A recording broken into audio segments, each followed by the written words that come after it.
Hello guys, welcome back. If you're new here, my name is Anna. So we're going to be doing something fun today. I was just thinking how it's so interesting looking at how every tarot reader reads in different ways, whether they let cards fall out as they shuffle or they intentionally pull cards, how people shuffle, what people do as spreads. So what I want to do is do readings using spreads I find on Pinterest, because I'm on Pinterest all the time and I always see tarot spreads.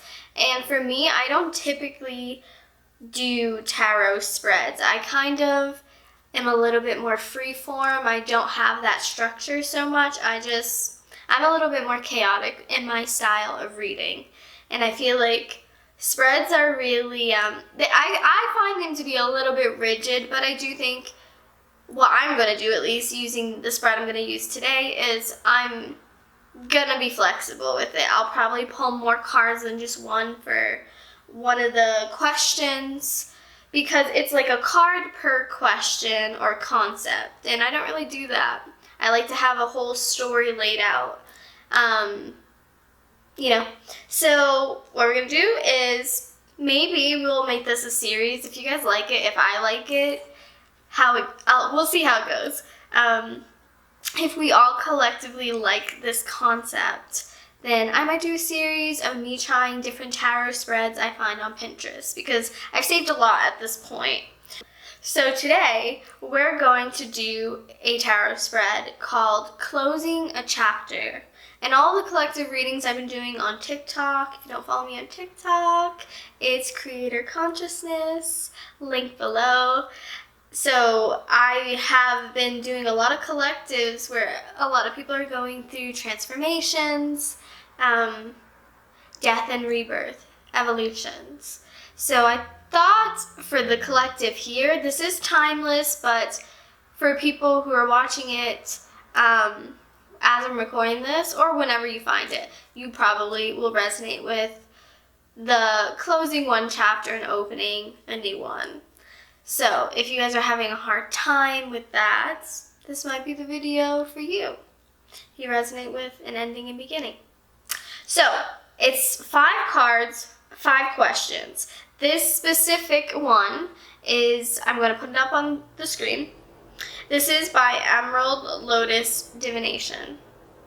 So there's so many random ones that people upload on Pinterest. So we're going to go for this one today.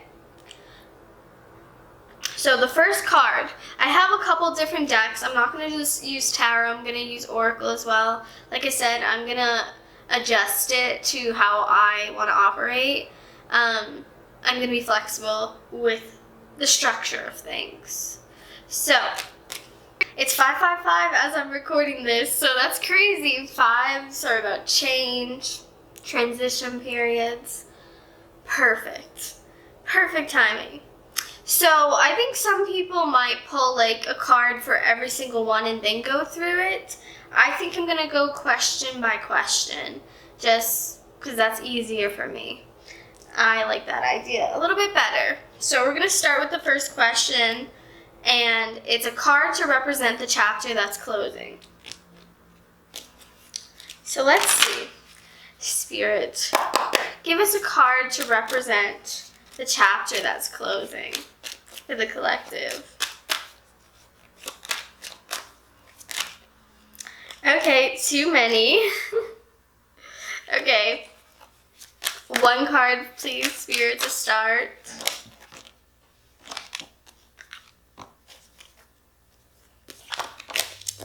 Okay, we got 2. So I got Queen of Pentacles and 2 of Pentacles. That's really interesting. So the Queen of Pentacles kind of makes me think that this is a period of choosing yourself, no longer making yourself a second option, truly committing to yourself, I would say. That's what I think. And in this deck, 2 of Pentacles is Lord of Harmonious Change. So it's not so much, juggling energy. It's making a decisive choice, I would say, and having a smooth transition into falling back into yourself, choosing yourself.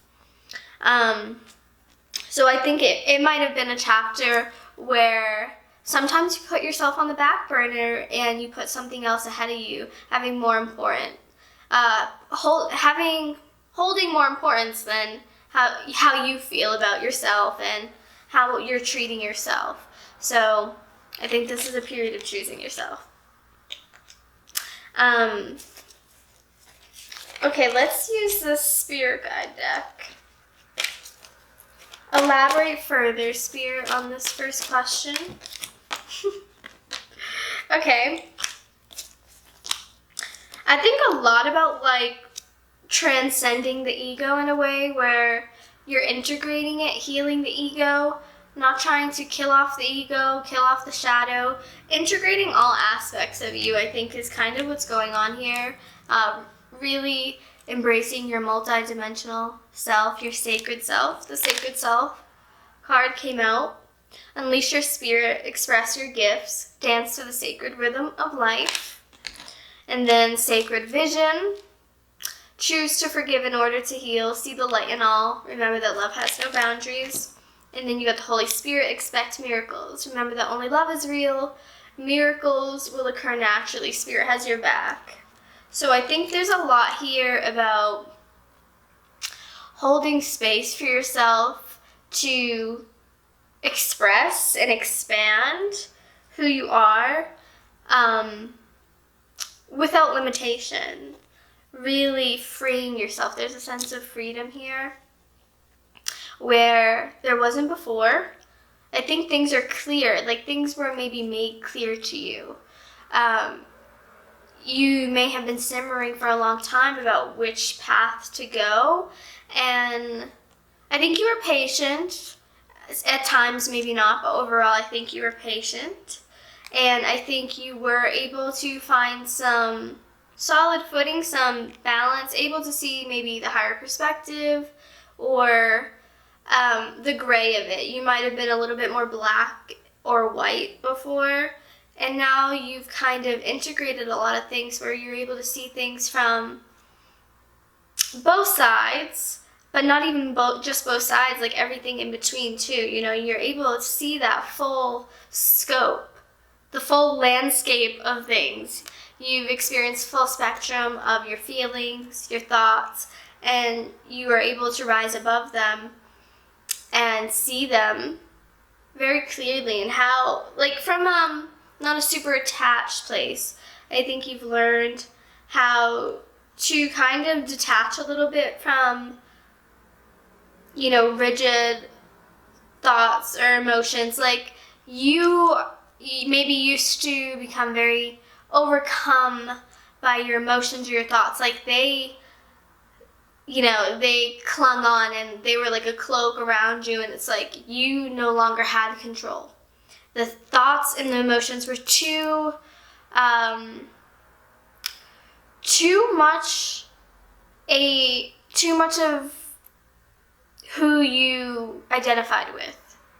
You identified too strongly, I think, with your emotions and your thoughts that came up prior, like this previous cycle. And I think through this cycle, now you're at the end of it, you're able to go into this new cycle, not so much like able to hold space and recognize these thoughts and these feelings and nurture them the way they need to be, but not clinging on to them too long, not staying in one place too long, not simmering or ruminating too long. I think maybe you did for a little while, the ruminating, staying in one place, staying sedentary. Now you're moving. But I think it's kind of like the universe brought some things to the light just by, you know, that's how the things play out. Whatever is done in the dark or resides in the dark will eventually come to the light. And I think a lot of things that were maybe more hidden, unclear to you, they came to the light. So that's good. And I don't think you had to lift a finger. And I think in that process, in that space of not knowing, you integrated a lot of important things for yourself. You laid the foundation, the groundwork for this next phase. And it's pretty solid. You know, that's important, having that solid foundation to be able to grow up upon that. So I think y'all are definitely doing that. And I think it's really showing you how when things are meant to come to light, they will come to light on their own time when they're ready, in divine timing. And trust, if you're not becoming aware of something or you don't know something right now, that doesn't mean you're lacking knowledge or wisdom or understanding or clarity or answers. It's just not time, and you have everything that you need now. I'm finding peace in the fact that, okay, I don't have to, overthink, worry, overcomplicate things, or feel like I need to know, letting go of control and the need to know, the need to be right. So that's really good. That's really good that you're not feeling like, I have to know why, certain things are happening the way I want or in the timing I want. I think you've surrendered and you're like, I know it's not happening, right? So that's me trusting in the universe. I don't need to have the answers to why these things are not playing out the way I imagined, but trusting that the answers are valid because it's a higher intelligence, assisting you with all these things. And of course, that higher intelligence has a greater plan for you. So trusting in your plan, even if maybe some things on the outside, it doesn't look like everything's panning out the way you want it to. It will show up on the outside soon. I think you've, like I said, been laying the groundwork. And just because you can't see the growth of a seedling planting its roots, going deeper into the earth, you can't see it under the surface, but it is still growing, and eventually it will sprout in a way where you're able to see it outside of yourself, above the surface. So that time is coming, I think. That time is coming. The Wheel of Fortune's on the bottom, and the Devil as well. So I think, breaking any patterns in the mind, it's time. Good luck is in your favor. So, and now I don't think, if things aren't working out the way you imagine, I don't think you're, maybe a little bit, but I don't think you're letting it determine your worthiness or your value going forward just because, you didn't get what you wanted. It's just showing you, okay, there's something better on the horizon for me coming. There's an inner knowing of what is coming for you. Even if nothing in your physical circumstances are validating, solidifying. I don't think it's validating. You're not being affirmed on the outside of these things, and that's the hardest obstacle to overcome. Not having the physical proof of what you know is coming, but acting like you're already kind of in that reality. You're having to have the attitude of success. Instead of looking for success outside of yourself, then acting like successful. No, acting successful, having that successful attitude and mindset is what's going to manifest that physical success. So, slow and steady. Okay, so that was the first one. So the second one is most important thing you learn during this chapter. I think I went a little off course with the first one, but this is why I don't do spreads, because I just like to channel what comes through, and sometimes it doesn't really apply to the question at hand. What is the most important thing you learned during this chapter? Two of Cups, death. I think the most loving thing you can do, especially when it comes to your relationships with other people or even with yourself, the most loving thing you can do is knowing when it's time to end something and knowing when to pivot. It's a, act of self-love to Eight of Wands, to go forward into uncharted territory, even if you don't know exactly what's on the other side, but trusting that there's light at the end of the tunnel.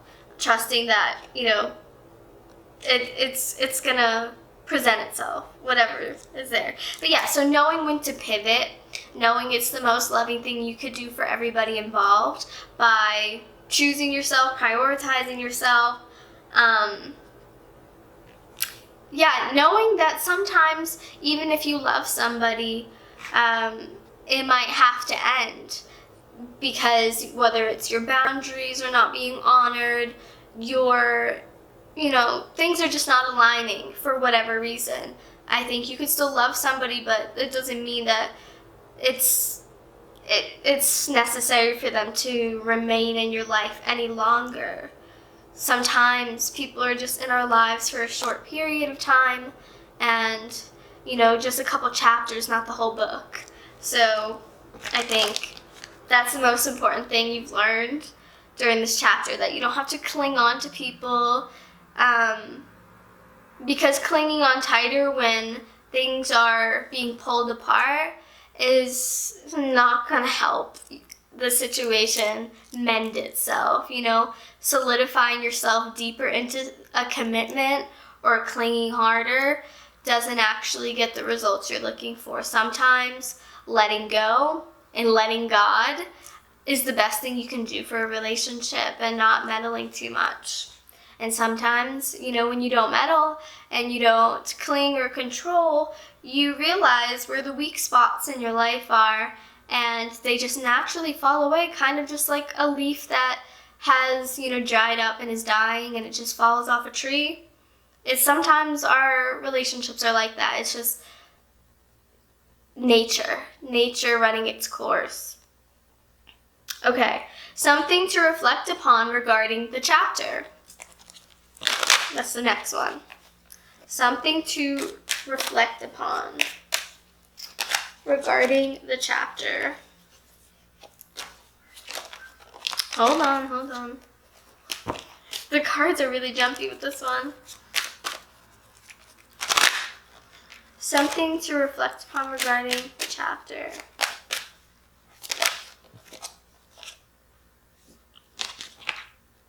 Ooh, King of Swords, reverse, 5 of Wands, 7 of Swords, the Empress, 8 of Cups. So I don't know if y'all were involved with somebody who really just maybe didn't have your best interest in mind. Maybe they were really overly intellectually focused. When I see the King of Swords reverse, 5 of Wands, 7 of Swords, that's I'm not saying a narcissist, but narcissistic tendencies, I would say for sure.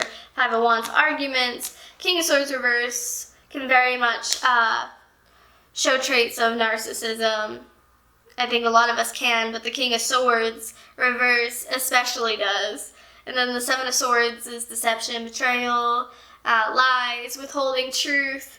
And 8 of Cups is something you invested yourself in, and having to walk away even though you might not want to. And I think the lesson here, I think, is something to reflect upon, is how much disrespect do you have to accept or make excuses for or tolerate until you take action and remove yourself from the situation? Like, do you wait until you have like a whole book of reasons why you should end a connection? Like, I think, how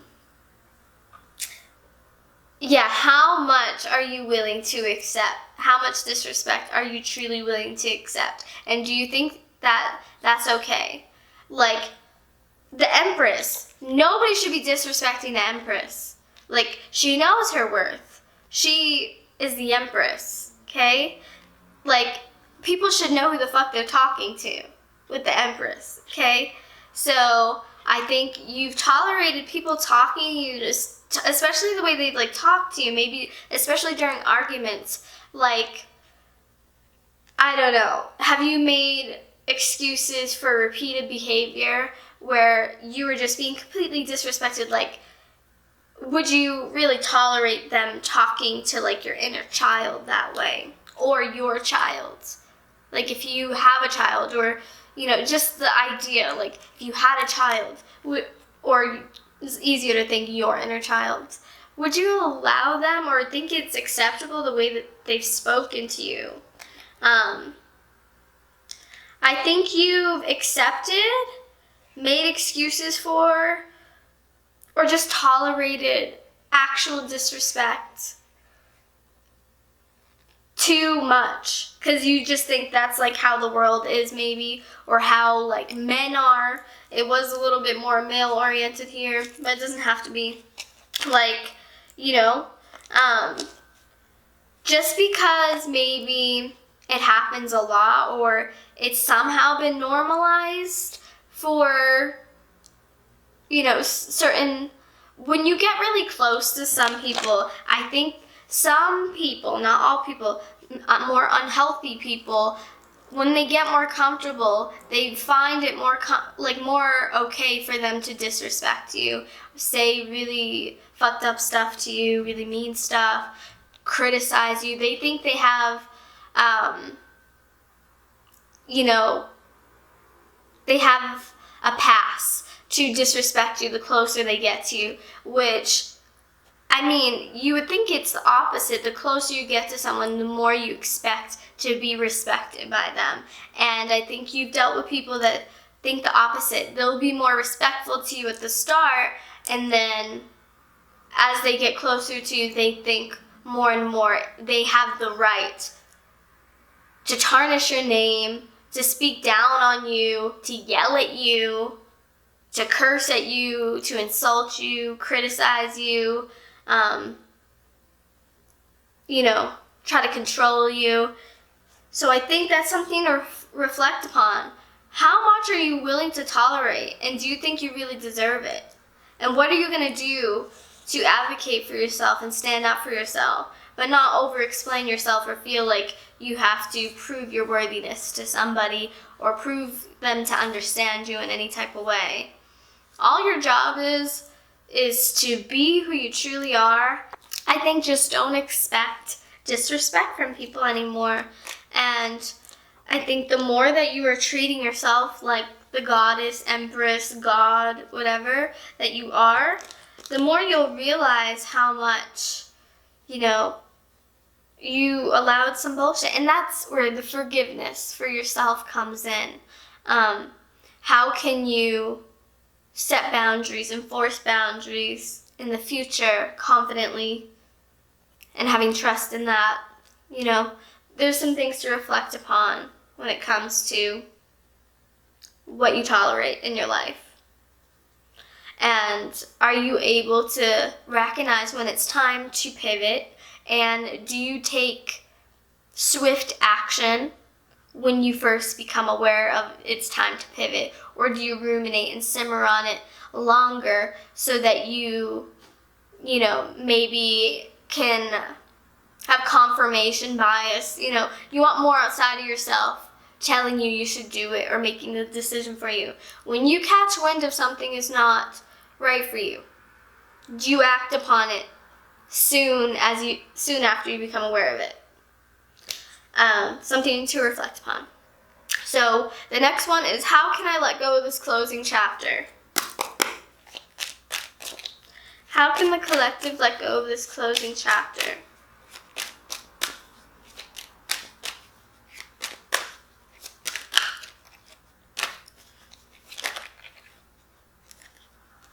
Well, 8 of Cups came out again.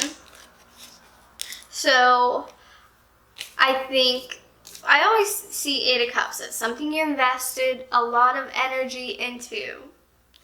And walking away, not because you necessarily want to, but because your intuition is telling you it's time. You've got to walk away from this. There's not enough here to continue. So, how you can let go, I think, is find some acceptance that it's over. I would say some self-discipline as well. It doesn't have to be a relationship. It could be a job, whatever it is. Accept what's happened. Try to go towards the light and realize, okay, it's safe. It's okay that I don't know what's next for me. Make it more of an adventure to be had and not like a problem to be solved, because I think we want to burn through chaos and transformation really fast to get to solid ground. You know, we don't like the murky waters. We want clear, smooth sailing at all times. But oftentimes the greatest wisdom comes from those turbulent times. You learn a lot about yourself, how much you're capable of. You expand your horizons. You enhance your capacity to love. You learn so much about yourself during these times. So I think realizing sometimes a little chaos needs to happen to restore balance. And usually the chaos, basically, it like shakes up your life. It's like a storm. It's like the tower. It shakes things up to clear out what is no longer strong enough to remain standing. So trust that whatever is falling away, it's for your highest good. You don't need to know why or how things could have been done differently, or you know what you could change going forward in the situation. Except have radical acceptance for everything, without shame or going places that are not going to help you. Like what ifs, like what if I did this? What if I, don't blame yourself for why things end. This is part of life. Some things are temporary, and they remain in your life until they no longer are of use to you. So, I think radical acceptance,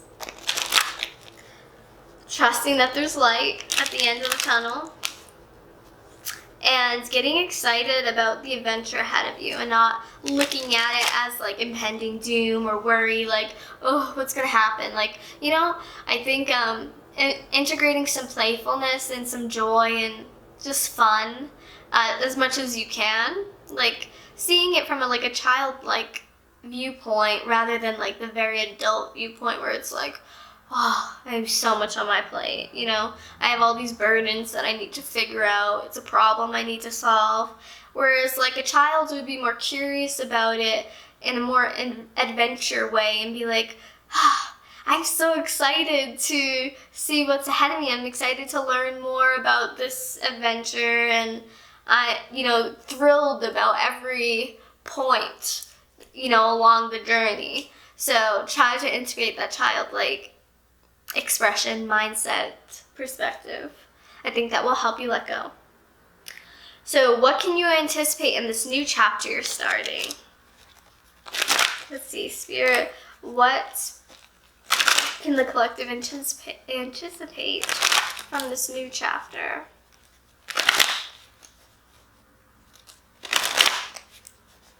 Let's see.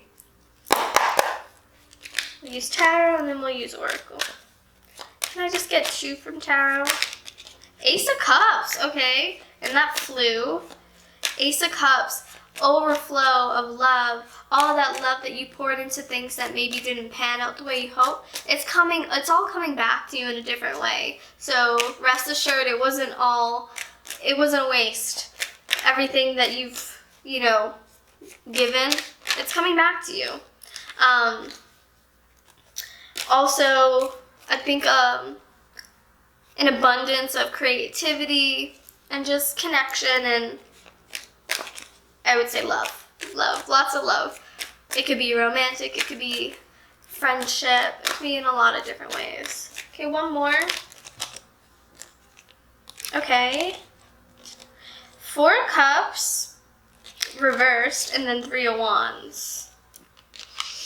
So I think getting more heads up about things, but not like waiting around, waiting for it to show up. I think in this next chapter, I think you're going to be able to see things coming in the distance, but not sitting there waiting for your ships to roll in and doing nothing except staring at it. A watched pot never boils. So I think you being able to go forward in life, and not staying stuck waiting for something to come in before you have permission to go to the next thing. So, for example, this might apply to some of you, but not all of you. Some of you might have been waiting for this relationship to come in, so you've been sitting around waiting, watching for it to come in, instead of putting focus in other areas to grow, even though you know that's coming in. It's almost like you're only going to, in the future, it's important for you, if you're going to get heads up about things, which I do think you like some heads up or some inner knowing that you're going in a certain direction and it's aligning. I think you like having that, heads up, but allowing some element of surprise as well so that you don't get jaded.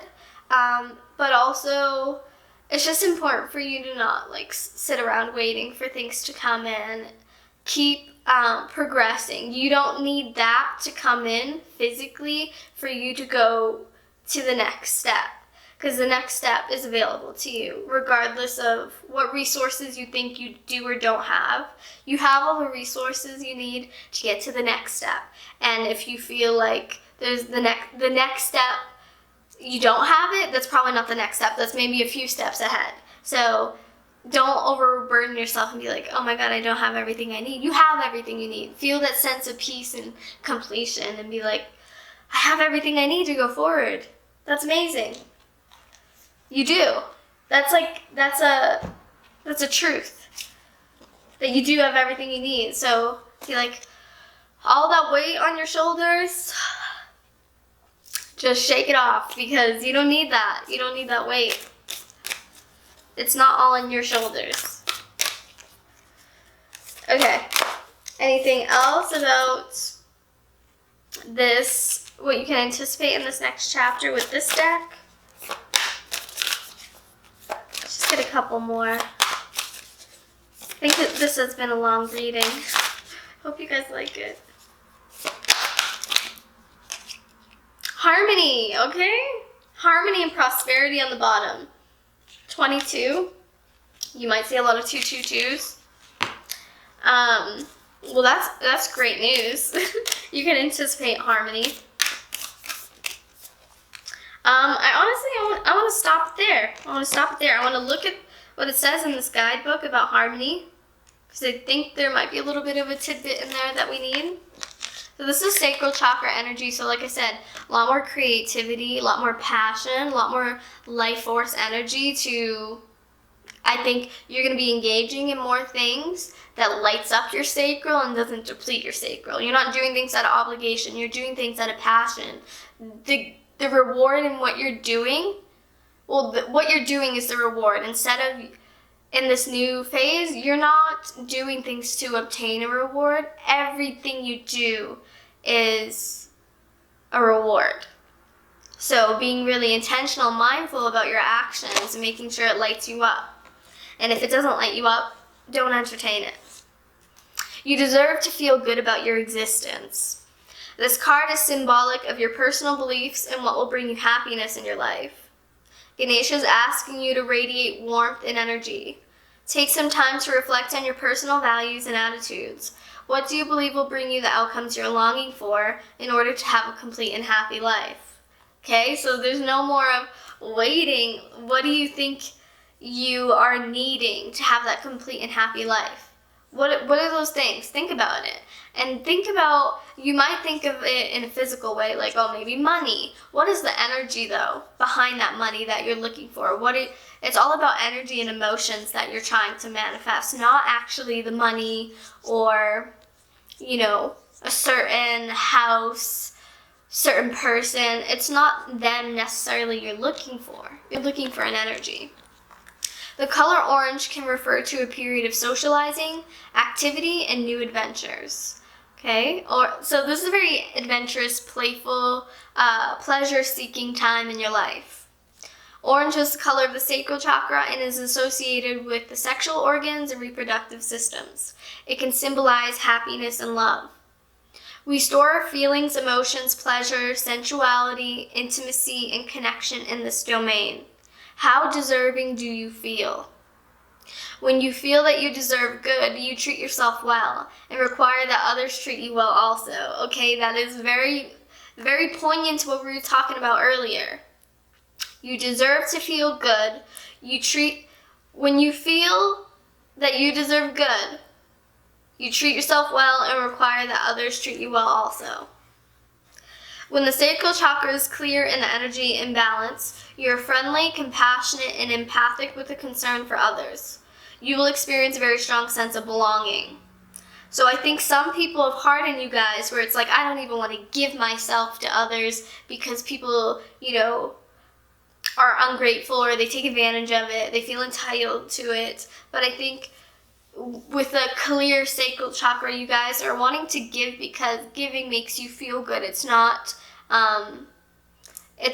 like, it doesn't have strings attached, the helping people. It's really, it lights you up to do so. And you're not looking for something, in return from others, but you're also having boundaries and not overextending yourself to people who, aren't actually grateful for it, but, not dwelling or letting it harden you, the fact that they're not grateful, not making it a story about what you should do going forward. Continue to help people as you see fit, but don't think like, oh, I shouldn't help anybody because they didn't appreciate it. So I think that's a whole thing. Not changing the way that you proceed in your life or express yourself, not changing the core of who you are just because of other people's poor actions. So feel good about your life. Enjoy time with friends and do what is necessary to bring yourself in alignment with what you want from relationships in your life. So the more you feel good, the more the universe conspires in your favor. The universe wants you to feel good, wants you to prioritize play and pleasure. So yeah, that's what we got here for this closing of a chapter reading. That was a lot of information, I feel. I hope it resonated with some of you guys. This is timeless reading, so whenever you find it is when you're meant to find it. Let me know in the comments what you think, if you resonate with anything. And if you want to book a personal reading, check out my Etsy, check out my TikTok, check out my Instagram, all that stuff. And yeah, look out on my TikTok and Instagram for any announcements of things coming soon. And I hope you guys have an amazing day and see you in the next video.